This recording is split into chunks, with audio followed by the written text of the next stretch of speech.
Amarawa Hopa, thank you for joining us. We start in Washington, D.C., where federal officials heard from Native leaders about the impacts of federal Indian boarding schools. On Wednesday, Interior Secretary Deb Haaland was among those who testified before the Senate Committee on Indian Affairs. She spoke through heavy emotion to share her story. I am a product of these horrific assimilation-era policies. My grandparents were removed from their families to federal Indian boarding schools when they were only 8 years old and forced to live away from their parents, culture, and pueblos until the age 13. Haaland's testimony comes a month after the Interior Department released the first volume of its investigative report. U.S. senators asked Haaland and other Native leaders about how they are still dealing with trauma. Haaland responded, saying language is just one example. My mother, she had her hands hit with a piece of rubber hose every time she spoke Karis. It's one of the reasons why she didn't want to teach us Karis, our native language, because she was worried and scared. And so you can see how easily it would be to have generations of non-native speakers because their parents are worried about the future of their children. Senate Indian Affairs Chairman Brian Schatz expressed confidence in passing legislation to address the issue. Moving forward, Haaland said she will continue her Road to Healing tour, starting with a stop in Oklahoma to hear from boarding school survivors.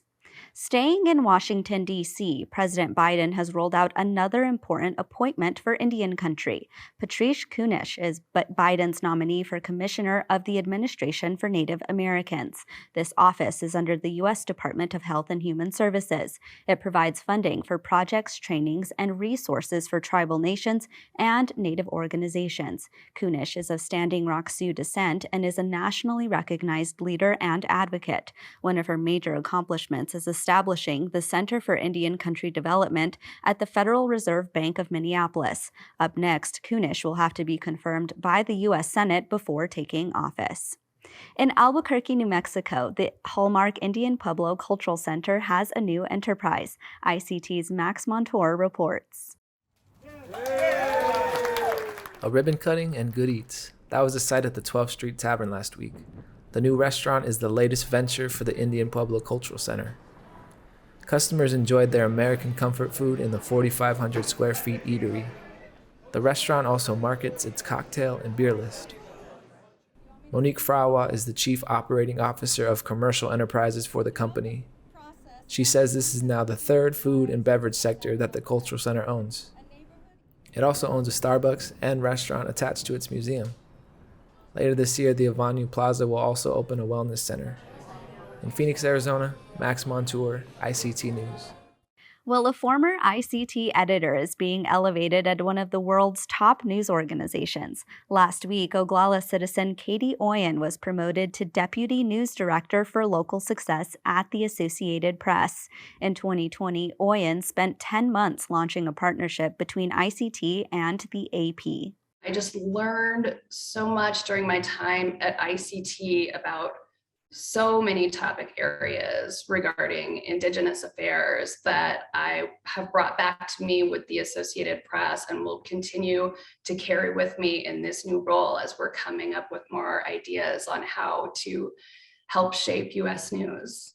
Oyan's new job includes building a team focused on empowering local newsrooms across the country. Now to Winnipeg, where hundreds gathered in honor of an unofficial but popular holiday.